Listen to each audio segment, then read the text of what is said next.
आज हम बात करेंगे सेंट्रल बैंक और पैसे के काले सच के बारे में। ये बहुत ही महत्वपूर्ण टॉपिक है और हर किसी को जानना चाहिए कि आखिर पैसा आता कहाँ से, how it's created.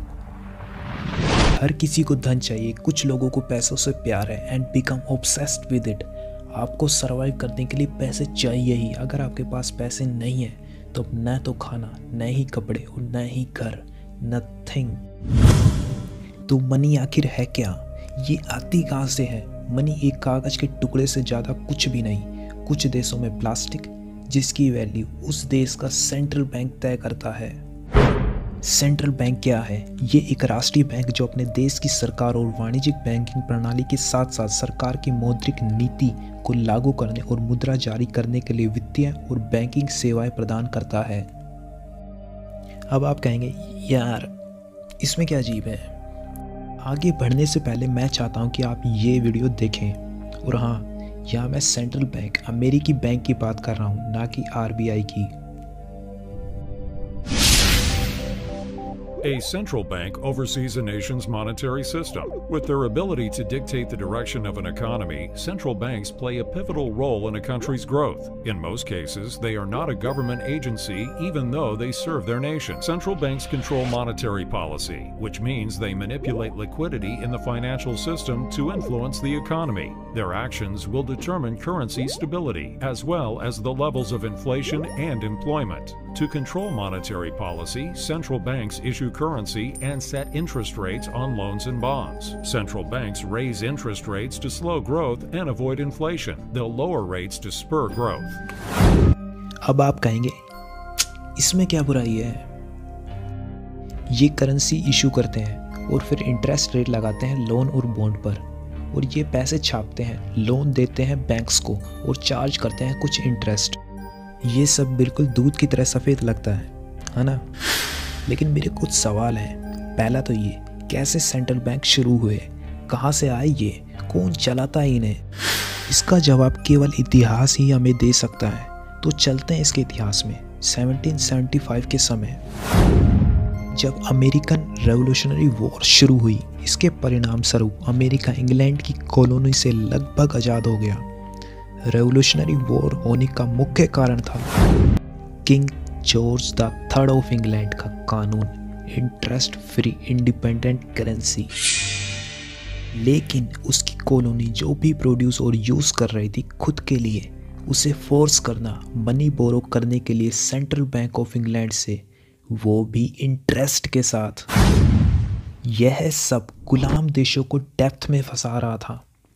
1783 America finally आज़ाद हो गया इंग्लैंड से। लेकिन सेंट्रल बैंक कॉन्सेप्ट और करप्ट लालची लोगों के समूह की गुलामी शुरू हो गई, और वो गुलामी भारत समेत हर देश को जकड़े हुए है।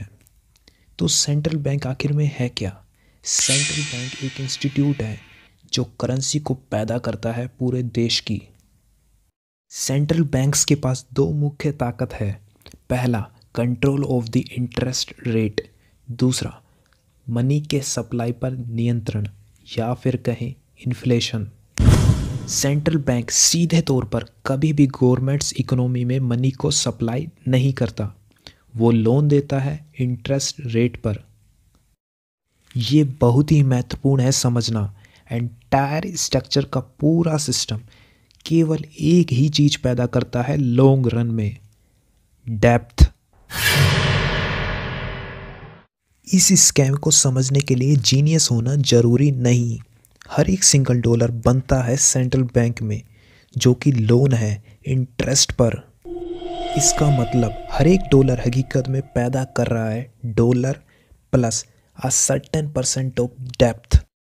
कुछ मात्रा में डेप्थ उस डॉलर पर। इससे सेंट्रल बैंक की एक तरह से मोनोपोली हो जाती है, production of currency for the entire country. Way loan देते हैं, उसके साथ ही डेप्थ अटैच कर दिया जाता है। आप क्या सोचते हैं उस डेप्थ को देने के लिए पैसा कहाँ से आएगा? वो केवल और केवल सेंट्रल बैंक से ही आ सकता है। इसका मतलब सेंट्रल बैंक लगातार मनी सप्लाई बढ़ाता जाएगा अस्थायी कवर प्रदान करने के लिए बकाया डेप्थ पर।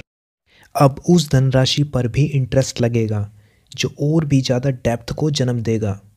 तो इस सिस्टम का अंतिम परिणाम है स्लेवरी। और ये गवर्नमेंट और लोगों के लिए नामुमकिन है कि वे इस खुद से बनाए डेप्थ से कभी बाहर आ सकें। अमेरिका के फाउंडिंग फादर इसे बहुत अच्छे से जानते थे। उस समय की डोमिनेंट फैमिलीज बैंकिंग में बिजनेसिस वर्ल्ड, जिसमें से रॉकफेलर, द मॉर्गन, द वॉरबर्ग्स और रॉथस्चाइल्ड, इनके नाम तो आप जानते ही हो, जिसके पीछे बहुत सी कॉन्स्पिरेसी है। तो यार आज के लिए बस इतना ही। अगर आप चाहते हैं कि मैं इस पर डिटेल और वीडियो बनाऊं तो कम से कम इस वीडियो पे 50 लाइक तो दें, ताकि मैं इस टॉपिक पर और डिटेल वीडियो बना सकूं।